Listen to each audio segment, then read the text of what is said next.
Hi dear students, welcome to the Advanced Financial Management subject. So advanced financial management ಸಬ್ಜೆಕ್ಟಲ್ಲಿ ಈಗ already ನಾವು dividend decision theories ಚಾಪ್ಟರ್ನ discuss ಮಾಡಿದ್ದೀವಿ, theory ಕಾನ್ಸೆಪ್ಟ್ನ ಎಲ್ಲ. ಸೊ ಇವತ್ತಿನ ಈ ವಿಡಿಯೋದಲ್ಲಿ ನಾವೇನು ಮಾಡೋಣ ಅಂತ ಪ್ರಾಬ್ಲಮ್ಸ್ಗಳನ್ನು ಡಿಸ್ಕಸ್ ಮಾಡ್ತಾ ಬರೋಣ ಅಂತ. ಸೊ ಅದರಲ್ಲಿ ಮೊದಲನೇದಾಗಿ ಅಪ್ರೋಚ್ ಅಂದರೆ ಮಾಡೆಗ್ಲಿನ್ ಆ್ಯಂಡ್ ಮಿಲ್ಲರ್ ಅಪ್ರೋಚ್ ಅಂತ ಏನು ಕರಿತೀವಿ ಹೋಗ್ತೀವಿ. ಸೊ ಅದ್ರ ಮೇಲೆ ಒಂದು ಪ್ರಾಬ್ಲಮ್ ಇದೆ. ಸೊ ಅದನ್ನು ಇಲ್ಲಿ ನಾವು ಸಾಲ್ವ್ ಮಾಡ್ತಾ ಬರೋಣ ಅಂತ. ಸೊ ಇದು ಎಕ್ಸರ್ಸೈಸ್ ನಂಬರ್ 1 ಅಥವಾ ಪ್ರಾಬ್ಲಮ್ ನಂಬರ್ 1. ಸೊ ನೋಡೋಣ ಅಂತ. ಸೊ ಫಸ್ಟ್ ಕ್ವಶನ್ ಅನ್ನು ಓದ್ಕೊಳ್ಳೋಣ ಏನಿದೆ ಅಂತ. Ram company belongs to a risk class for which the appropriate capitalization rate is 12%. It currently has outstanding 30,000 shares selling at rupees 100 each. The firm is contemplating the declaration of dividend of rupees 6 per share at the end of the current financial year. The company expects to have a net income of rupees 3 lakh and a proposal for making new investment of rupees 6 lakh. Show that under the assumptions, the payment of dividend does not affect the value of the firm. How many new shares issued and what is the market value at the end of the year? So ನೋಡಿ friends, ಇದ್ರ ಮೇಲೆ ಈ ಫಾರ್ಮುಲಾನ use ಮಾಡ್ತಾ ಬರ್ತೀವಿ ನಾವು. ಇದರಲ್ಲಿ ಎಲ್ಲ information ಕೊಟ್ಟಿದೆ ನಮ್ಮ ಕ್ವಶನಲ್ಲಿ. ಸೊ ಈಗ ಫಾರ್ಮುಲಾಕ್ಕೆ ಸಂಬಂಧಪಟ್ಟಂತೆ ಏನೇನಿದೆ ಅಂತ ಸೊ ಇಲ್ಲಿ ನಾವು ಬರ್ಕೊಳ್ಬೇಕು. ಸೊ ಇಲ್ಲಿ ನಾನು ತೊಗೊಂಡಿದ್ದೀನಿ ಆಲ್ರೆಡಿ. ಸೊ ಅದು ಹೆಂಗೆ ತೊಗೊತೀವಿ ಏನಿಲ್ಲ ಅಂತೇಳಿ ಇಲ್ಲಿ ಹೇಳ್ತಾ ಹೋಗ್ತೀನಿ ನೋಡ್ರಿ. ಪಿ ನಾಟ್ ಅಂತಂದರೆ ಸೊ ಇಲ್ಲಿ rupees 100 ಈಚ್ ಅಂತಿದೆಯಲ್ಲ, ಅಂದರೆ ಟೋಟಲ್ ಸೇರ್ಸ್ ಅನ್ನು ಕೊಟ್ಟಿರ್ತಾನೆ, ಸೇರ್ಸ್ ಆಯಿತು. ಈ ಸೇರ್ಸಿಗೆ ಸಂಬಂಧಪಟ್ಟಂತೆ ಪರ್ ಸೇರ್ ಮೇಲೆ ಏನು ಕೊಟ್ಟಿರ್ತಾನಲ್ಲ, ಸೊ ಅದನ್ನು ಇಲ್ಲಿಗೆ ತೊಗೊತೀವಿ ನಾವು. ಅದನ್ನು ಏನು ಕರಿತೀವಿ, ಪಿ ನಾಟ್ ಅಂತೇಳಿ ಕರಿತೀವಿ. ಪಿ ನಾಟ್ ಅಂತಂದರೆ ಸೊ ಆಲ್ರೆಡಿ ನಿಮಗೆ ನಾನು ಫುಲ್ ಫಾರ್ಮ್ಸ್ಗಳನ್ನು ಅಂದರೆ ವೇರನ್ನು ಬರೆಸಿದ್ದೆ. ಅಂದರೆ ಕರೆಂಟ್ ಮಾರ್ಕೆಟ್ ಪ್ರೈಸ್ ಅಂತ. ಅಂದರೆ ಟೋಟಲ್ ಆಗಿ ಸೇರ್ಸ್ ಎಷ್ಟಿದ್ವು 30,000 ಇದ್ವು. ಅಂದರೆ ಮಾರ್ಕೆಟ್ ಪ್ರೈಸ್ ಎಷ್ಟಿತ್ತು 100 ರೂಪೀಸ್ ಇತ್ತಂತ ಪರ್ ಸೇರ್ ಮೇಲೆ. ಓಕೆನಾ, ಇದೇನು ಪಿ ನಾಟ್ ಆಯಿತು. ನೆಕ್ಸ್ಟ್ D1 6 ಅಂತ ಇದ್ದಿದೆ. 6 ಅಂದ್ರೆ ಏನು, ಡಿವಿಡೆಂಡ್ ಪರ್ ಸೇರ್ ಅಂತ. ನಿನ್ನೆ ಆಲ್ರೆಡಿ ಹೇಳಿದೆ ನಾನು. ಏನು D1 ಅಂದ್ರೆ ಏನು, dividend to be received at the end of the period ಅಂತ ನಿಮ್ಗೆ ಕೊಟ್ಟಿದ್ದೀನಿ ಲಾಸ್ಟ್ ವಿಡಿಯೋದಲ್ಲಿ. ಇದ್ರ ಬಗ್ಗೆ ಎಲ್ಲ ಡೀಟೇಲ್ಸನ್ನು ಕೊಟ್ಟಿದ್ದೀನಿ. ಸೊ ಆ ವಿಡಿಯೋ ನೋಡ್ಕೊಂಡು ಇಲ್ಲಿ ಬನ್ನಿ, ಬೇಗ ಅರ್ಥ ಆಗ್ತಾ ಬರುತ್ತೆ. ಸೊ ಇಲ್ಲಿ ಕೊಟ್ಟಿದೆ ನೋಡ್ರಿ, contemplating the declaration of dividend of rupees 6 per share. ಅಂದರೆ ಒಂದೊಂದು ಸೇರ್ಗೆ ಎಷ್ಟನ್ನು ಡಿವಿಡೆಂಡ್ ಕೊಡಬೇಕಂತ ಹೇಳ್ತಿದ್ದಾನೆ, 6. ಓಕೆನಾ, D1 6. ನೆಕ್ಸ್ಟ್ ಏನು ಬೇಕು ನಮಗೆ, P1 ಇದರಲ್ಲಿ ನಮ್ಗೆ ಕೊಟ್ಟಿರೋದಿಲ್ಲ. ಸೊ ಅದನ್ನು ನಾವಿಲ್ಲಿ ಕಂಡುಹಿಡ್ತಾ ಹೋಗ್ತೀವಿ. ಓಕೆನಾ, P1 ಅಂದ್ರೆ ಏನು, market price of the share at the end of the year. ಅಂದರೆ ಇಲ್ಲಿ ನಾವು ಅದನ್ನೇ ಐಡೆಂಟಿಫೈನ ಮಾಡ್ತಾ ಹೋಗ್ತೀವಿ. ಸೊ ಅದನ್ನ ಇಲ್ಲಿ ನಮಗೆ ಕೊಟ್ಟಿರೋದಿಲ್ಲ. ಸೊ ಹಾಗಾದ್ರೆ ಇನ್ನೊಂದು ಏನು ಬೇಕು ನಮಗೆ, KE. ಇದೆಲ್ಲ KE ಅಂದರೆ ಕಾಸ್ಟ್ ಆಫ್ ಇಕ್ವಿಟಿ ಅಂತ, ಅಥವಾ ಕಾಸ್ಟ್ ಆಫ್ ಇಕ್ವಿಟಿ ಕ್ಯಾಪಿಟಲ್ ಅಂತ ಕರಿತೀವಿ. ಸೊ ಅದು ನೋಡ್ರಿ ಇಲ್ಲಿ ಕೊಟ್ಟಿದ್ದೆ ನಮಗೆ 12% ಅಂತೇಳಿ. Capitalisation rate is 12%. ಸೊ ಪರ್ಸೆಂಟೇಜಲ್ಲಿ ಬರೆದ್ರೆ 12% ಅಂತಲೇ ಬರಿತಾ ಹೋಗ್ತೀವಿ. ಸೊ ಅದನ್ನು ಫ್ರಾಕ್ಷನಲ್ಲಿ ಬರ್ಕೊಂಡಾಗ 0.12 ಅಂತ ಬರುತ್ತೆ. ಸೊ ಅದು ಹೆಂಗೆ ಬರುತ್ತೆ, 0.12 ಅಂತ ತೊಗೋಬೇಕು ನಾವು ತೊಗೊಂಡು ಆ ಪ್ಲೇಸಲ್ಲಿ. ಅಂದರೆ 12 ಡಿವೈಡೆಡ್ ಬೈ 100 ಅಂತ ಹೊಡೀರಿ. ಸೊ ಅದೇನು ಬರ್ತವೆ, 0.12 ಅಂತ ಬರುತ್ತೆ. ಸೊ ಇದನ್ನು ನಾವೇನು ಮಾಡ್ತಾ ಹೋಗ್ತೀವಿ, KE ಪ್ಲೇಸಲ್ಲಿ ತೊಗೊತ ಹೋಗ್ತೀವಿ. ಓಕೆನಾ, ಸೊ ಇಷ್ಟು ಕ್ವಶನ್ ಇರ್ತಕ್ಕಂಥದ್ದು. ಸೊ ಈಗ ನಾವೇನು ಮಾಡ್ತಾ ಹೋಗೋಣಂತ, ಇಲ್ಲಿ ಆನ್ಸರ್ನ ಮಾಡ್ತಾ ಹೋಗೋಣಂತ. ಸೊ ಇಲ್ಲಿ ಆಲ್ರೆಡಿ ನಾನೆಲ್ಲ ಫಾರ್ಮ್ಯಾಟನ್ನು ರೆಡಿ ಮಾಡ್ಕೊಂಡಿದ್ದೀನಿ, ಯಾವ ರೀತಿ ಮಾಡೋದು ಯಾವ ರೀತಿ ಇದಿಲ್ಲ ಅಂತ. ಸೊ ನೀವು ಕೂಡ ಆನ್ಸರ್ ಮಾಡಬೇಕಾದ್ರೆ ಈ ಥರ ರೆಡಿ ಮಾಡ್ಕೋಬೇಕು. ಓಕೆನಾ, ಈ ಥರ ಮಾಡ್ತಾ ಹೋಗ್ಬೇಕು. ಸೊ ನೋಡಿರಿ ಇಲ್ಲಿ ನಾನು ಬರ್ಕೊಳ್ತಾ ಬರ್ತೀನಿ. ಆಲ್ರೆಡಿ ನಿಮಗೆ ಕ್ವಶನಲ್ಲಿ ಹೇಳಿರ್ತಕ್ಕಂಥದ್ದೇ. ಪಿ ನಾಟ್ ಎಷ್ಟಿದೆ 100,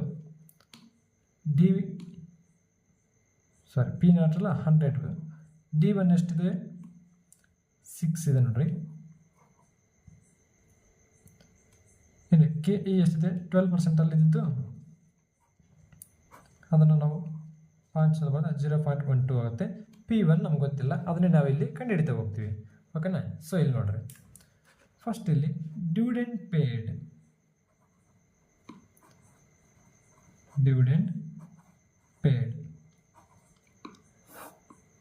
ಇದೇ ಫಾರ್ಮುಲಾನ ನೋಡ್ತಾ ಹೋಗೋಣ ಅಂತ. ಸೊ ನೋಡ್ರಿ, ಪಿ ನಾಟ್ ಎಷ್ಟಿದೆ, ಪಿ ನಾಟ್ 100.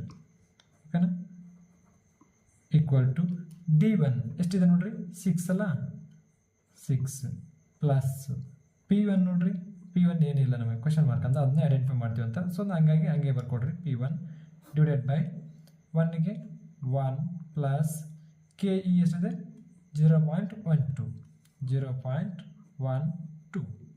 ಸೊ ಫಾರ್ಮುಲಾ ಹೆಂಗಿತ್ತು ಹಂಗೆ ಅಪ್ಲೈ ಮಾಡಿದ್ದೀವಿ ಅಷ್ಟೇ, ನಾವು ಏನು ಇಲ್ಲಿ ಕ್ಯಾಲ್ಕುಲೇಷನ್ ಇನ್ನೂ ಮಾಡಿಲ್ಲ. ಸೊ ಈ ಕೆಳಗಡೆ ಮಾಡೋಣ ಅಂತ. ಸೊ ನೋಡಿರಿ ಇಲ್ಲಿ 100 ಇದೆ, ನಾವು ಕ್ರಾಸ್ ಮಲ್ಟಿಪ್ಲಿಕೇಶನ್ ಮಾಡಬೇಕು ಈ ಥರ. ಓಕೆನಾ, ಸೊ ಇಲ್ಲಿ ಏನೂ ಇಲ್ಲ ಅಂದರೆ ಕೂಡ 1 ಇರುತ್ತೆ ಅಂತ ಅರ್ಥ. ಓಕೆನಾ, ಸೊ ನೋಡಿರಿ ಇದನ್ನು ಇದನ್ನು ಕ್ರಾಸ್ ಮಲ್ಟಿಪ್ಲಿಕೇಶನ್ ಮಾಡಬೇಕು. ಸೊ ಹಂಗೆ ಫಸ್ಟ್ ಇದನ್ನು ಮಾಡಬೇಕು. ಓಕೆನಾ, ಇದನ್ನು ನೋಡಿ 1 ಇಂಟು ಆರ್ ಅಂದರೆ ಅದೇ ಬರುತ್ತೆ, 1 ಇಂಟು ಪಿ ಅಂದರೆ ಅದೇ ಬರುತ್ತೆ ನಮಗೆ. ಓಕೆನಾ, ಸೊ ಹಾಗಾಗಿ ಅದನ್ನೇ 6 ಪ್ಲಸ್ P1 ಹಂಗೆ ಬರ್ಕೊಳ್ರಿ ಈಕ್ವಲ್ ಟು ಈ 100 ಇದೆಯಲ್ಲ, ಸೊ ಇದನ್ನ ಮಲ್ಟಿಪ್ಲಿಕೇಶನ್ ಮಾಡಬೇಕಂದ್ರೆ ಇದನ್ನು ಪ್ಲಸ್ ಮಾಡ್ಬೇಕು ನಾವು. ಓಕೆನಾ, ಫಸ್ಟ್ ಆಮೇಲೆ ಅದು ಮಾಡಬೇಕು. ಸೊ ಹಾಗಾಗಿ ಇದನ್ನು ಸೇಮ್ ಮೆಸೇಜ್ ಹೆಂಗಿದೆ ಹಂಗೆ ಬರ್ಕೊಳ್ರಿ. 100 ಇಂಟು ಬ್ರಾಕೆಟ್ 1 ಪ್ಲಸ್ 0.12 ಎಷ್ಟಾಗುತ್ತೆ, 1.12 ಆಗುತ್ತೆ. ಸೊ ಕ್ಯಾಲ್ಕುಲೇಟ್ ಬೇಕಂದ್ರೆ ನೀವು ಮಾಡಿ ನೋಡ್ಬೋದು ಕ್ಯಾಲ್ಕುಲೇಟ್ನ. ಓಕೆನಾ, ಸೊ ಅದಾದಮೇಲೆ ಈ 6 ಪ್ಲಸ್ P1 ಹಂಗೆ ಬರ್ಕೊಳ್ರಿ ಈಕ್ವಲ್ ಟು 100 ಇಂಟು 1.12 ಅಂದರೆ ಇದು ಬ್ರಾಕೆಟ್ ಇದೆ ಅಂದ್ರೆ ಅರ್ಥ ಏನು, ಇಂಟು ಇದೆ ಅಂತ ಅರ್ಥ. ಓಕೆನಾ, ಸೊ ಹಾಗಾಗಿ ಎಷ್ಟು ಬರುತ್ತೆ ನೋಡ್ರಿ, 100 ಇಂಟು 1.12 112 ಬಂತು. ಓಕೆನಾ, 112. ನೆಕ್ಸ್ಟ್ ಈ P1 ಮಾತ್ರ ಇಲ್ಲಿ ಬರ್ಕೊಳ್ರಿ ಈಕ್ವಲ್ ಟು 112 ಮೈನಸ್ ಹಾಕಿ ಬರುತ್ತೆ ನೋಡ್ರಿ, ಇಲ್ಲಿ ಪ್ಲಸ್ 6 ಇದೆ ಅದ. ಸೊ ಅದು ಈ ಕಡೆ ಬಂದಾಗ ಏನಾಗುತ್ತೆ, -6 ಆಗ್ತದೆ, +6 ಇರೋದು. ಓಕೆನಾ, 6 P1 ಈಕ್ವಲ್ ಟು 112 ಅಲ್ಲಿ 6 ಹೋದ್ರೆ ಎಷ್ಟು ಉಳಿತು ನಮಗೆ, 106 ಉಳಿತು. ಸೊ ಇದೇನು ಡಿವಿಡೆಂಡ್ ಪೇಯ್ಡ್ ಆದಾಗ ಬರ್ತಕ್ಕಂತಹ P1. ಓಕೆನಾ, next dividend not paid. So ಇವಾಗ ಏನು ನಮಗೆ ಶೇರ್ಸ್ನ ಪ್ರೈಸ್ ಬರುತ್ತೆ ಮಾರ್ಕೆಟಲ್ಲಿ ಅಂತ ನೋಡ್ತೋಗೋಣಂತ. ಸೊ ನೋಡ್ರಿ, ಇಲ್ಲಿ ಏನು ಮಾಡ್ತೀವಿ ಅಂತಂದರೆ ಇದೇ ಫಾರ್ಮ್ನೇ ಯೂಸ್ ಮಾಡ್ತೀವಿ. ಈ D1 ಪ್ಲೇಸಲ್ಲಿ ಇತ್ತಲ್ಲ ಡಿವಿಡೆಂಡ್ ಪರ್ ಶೇರು, ಅಲ್ಲಿ ಏನು ಮಾಡ್ತೀವಿ 6 ಯೂಸ್ ಮಾಡಿದ್ವಿ ಯಾವಾಗ ಡಿವಿಡೆಂಡನ್ನು ಪೇ ಮಾಡಿದಾಗ. ಸೊ ಇಲ್ಲಿ ಡಿವಿಡೆಂಡ್ ನಾಟ್ ಪೇಯ್ಡ್ ಅಂತ ಹೇಳ್ತಿದ್ದಾನೆ. ಸೊ ಹಾಗಾಗಿ ಇದನ್ನಲ್ಲಿ ಬರೀಬಾರ್ದು, ಆ ಪ್ಲೇಸಲ್ಲಿ ಏನು ಮಾಡಬೇಕು, 0 ತೊಗೋಬೇಕು, ಯಾಕೆ ಡಿವಿಡೆಂಡ್ನಲ್ಲಿ ಪೇ ಮಾಡೋದಿಲ್ಲ ನಾವು. ಓಕೆನಾ, ಸೇಮ್ ಎಲ್ಲನೂ ತೊಗೊತೀವಿ, ಈ ಪ್ಲೇಸಲ್ಲಿ ಮಾತ್ರ ಏನು ಮಾಡ್ತಾ ಹೋಗ್ತೀವಿ ನಾವು 0 ತೊಗೊತೀವಿ ಅಂತ. 100 equal to 0 plus P1 divided by 1 plus 0.12. ಓಕೆನಾ, ಇಲ್ಲಿ ಮಾತ್ರ ಚೇಂಜ್ ಆಗ್ತದೆ ಯಾಕಂದರೆ ಡಿವಿಡೆಂಡ್ ನಾಟ್ ಪೇಯ್ಡ್ ಅಂತಿದೆಯಲ್ಲ, ಸೊ ಹಾಗಾಗಿ ಡಿವಿಡೆಂಡ್ ಕೊಡೋದಿಲ್ಲ ಅಂತ. ಸೊ ನೋಡಿರಿ, ಇಲ್ಲಿ ಕೂಡ ಏನಿಲ್ಲ ಅಂದರೆ 1 ಇರುತ್ತೆ ಅಂತ ಅರ್ಥ. ಸೊ ಇದನ್ನ ಮಲ್ಟಿಪ್ಲಿಕೇಶನ್ ಮಾಡಿದ್ರೆ ಏನು ಬರುತ್ತೆ ನಮಗೆ, 0 ಪ್ಲಸ್ P1 ಈಕ್ವಲ್ ಟು 100 ಹಂಗೆ ಬರ್ಕೊಳ್ರಿ. ಸೊ ಈಗ ಇಂಟು ಬ್ರಾಕೆಟ್ 1 ಪ್ಲಸ್ 0.12 ಎಷ್ಟು ಬರುತ್ತೆ ನಮಗೆ, 1.12 ಬಂತು. ನೆಕ್ಸ್ಟು ಇದನ್ನು ಸೇಮ್ ಆ್ಯಸ್ ಹಂಗೆ ಬರ್ಕೊಳ್ರಿ, 0 plus P1 equal to 100 into 1.12 ಅಂದರೆ 112 ಬಂತು. So next P1 equal to 112, ಇಲ್ಲಿ ಪ್ಲಸ್ 0 ಇದೆ. ಓಕೆನಾ, ಅದು ಈ ಕಡೆ ಬಂದರೆ ಏನಾಗುತ್ತೆ, -0 ಆಗ್ತದೆ ನಮಗೆ. Next P1 equal to, so 112ರಲ್ಲಿ -0 ಮಾಡಿದ್ರೆ ಎಷ್ಟು ಬರುತ್ತೆ ನಮಗೆ, ಅದೇ ಬರುತ್ತದೆ. ಸೊ ಇದು ಡಿವಿಡೆಂಡ್ ನಾಟ್ ಪೇಯ್ಡ್. ನೋಡಿರಿ, ಇದು ಡಿವಿಡೆಂಡ್ ಪೇಯ್ಡು, ಇದು ಡಿವಿಡೆಂಡ್ ನಾಟ್ ಪೇಯ್ಡ್. ಓಕೆನಾ, ಸೊ ಇಷ್ಟಾದಮೇಲೆ ಏನು ಮಾಡ್ತಾ ಹೋಗ್ಬೇಕು ಈಗ ನಾವು. ಸೊ ಇಲ್ಲಿ ಫಾರ್ಮೆಟ್ ಇದೆಯಲ್ಲ, ಸೊ ಇದಕ್ಕೆ ಅಪ್ಲೈ ಮಾಡ್ತಾ ಬರಬೇಕು. ಸೊ ಇಲ್ಲಿ ನಮ್ಗೆ ಏನಾಗುತ್ತೆ, ಎಷ್ಟು ಶೇರ್ಸನ್ನು ಇಶ್ಯೂ ಮಾಡಿದ್ದೀವಿ ಅಂತ ಗೊತ್ತಾಗ್ತಾ ಬರುತ್ತೆ. ಹಾಗೆ ಫರ್ಮ್ನ ವ್ಯಾಲ್ಯೂ ಕೂಡ ಏನು ಅಫೆಕ್ಟ್ ಆಗಲ್ಲ ಅಂತಕ್ಕಂಥದ್ದು ಇಲ್ಲಿ ಗೊತ್ತಾಗ್ತಾ ಬರ್ತದೆ. ನೋಡಿರಿ, calculation of number of new shares to be issued, particular dividend paid, dividend not paid. ನೋಡಿರಿ, ಇಲ್ಲಿ ಡಿವಿಡೆಂಡ್ ಪೇಯ್ಡ್ ಆಗಿದೆ ಕ್ಯಾಲ್ಕುಲೇಷನ್ ಮಾಡ್ತೀವಿ, ಇಲ್ಲಿ ಡಿವಿಡೆಂಡ್ ನಾಟ್ ಪೇಯ್ಡ್ ಆಗಿದ್ದ ಬರಿತಾ ಹೋಗ್ತೀವಿ. ಸೊ ಲಾಸ್ಟಿಗೆ ಇಲ್ಲಿ ಏನಾಗುತ್ತೆ ನಮಗೆ ಸೇಮ್ ವ್ಯಾಲ್ಯೂ ಬರ್ತಾ ಹೋಗ್ತೇವೆ. ಸೊ ಅದು ಹೆಂಗಂತ ಕ್ಯಾಲ್ಕುಲೇಷನನ್ನು ಮಾಡ್ತಾ ಬರೋಣ ಅಂತ. ಸೊ ನೋಡಿರಿ, ಕ್ವಶನ್ ಇದೆಯಲ್ಲ, ಸೊ ಇದರಲ್ಲಿ ಇನ್ಫಾರ್ಮೇಷನ್ ಕೊಟ್ಟಿದ್ದಾನೆ ನಮಗೆ. ಫಸ್ಟ್ ಏನಿದೆ ನಮಗೆ ನೆಟ್ ಇನ್ಕಮ್. ಕ್ವಶನಲ್ಲಿ ನೆಟ್ ಇನ್ಕಮ್ ಅಂತ ಕೊಟ್ಟಿರ್ತಾನೆ ನಮಗೆ. ಎಷ್ಟಿದೆ ನೋಡಿರಿ, the company expect to have a net income of rupees 3 lakh. 3 lakh ಇದೆಯಲ್ಲ, ಸೊ ಈ 3 lakhನ್ನು ನೆಟ್ ಇನ್ಕಮ್ ಪ್ಲೇಸಲ್ಲಿ ಬರೀರಿ. ಓಕೆನಾ, 3 lakh. ಸೊ ಇಲ್ಲಿ ಕೂಡ 3 lakh. ನೆಕ್ಸ್ಟ್ ಏನಿದೆ ನಮಗೆ ಡಿವಿಡೆಂಡ್ ಪೇಯ್ಡ್. ಸೊ ನೋಡಿರಿ, D1 ಇದೆಲ್ಲ ಡಿವಿಡೆಂಡ್ ಪೇಯ್ಡ್ ಅಂದರೆ ಪರ್ ಶೇರಿಗೆ 6 ರೂಪೀಸನ್ನು ಕೊಡ್ರಿ ಅಂತ ಹೇಳಿದ್ದ. ಓಕೆನಾ, ಹಾಗಾದರೆ ಎಷ್ಟು ಕೊಡಬೇಕು ನಾವು, ನಮ್ಮ ಹತ್ರ ಎಷ್ಟಿದೆ ಶೇರ್ಸು, 30,000 ಇದ್ದಾವೆ. ಓಕೆನಾ, 30,000 ಶೇರ್ಸ್ ಇದ್ದಾವೆ. 30,000 ಇಂಟು 6 ರೂಪೀಸಲ್ಲಿ ಕೊಡೋಕೆ ಹೇಳಿದ್ದು ಪರ್ ಶೇರ್ಗೆ 6.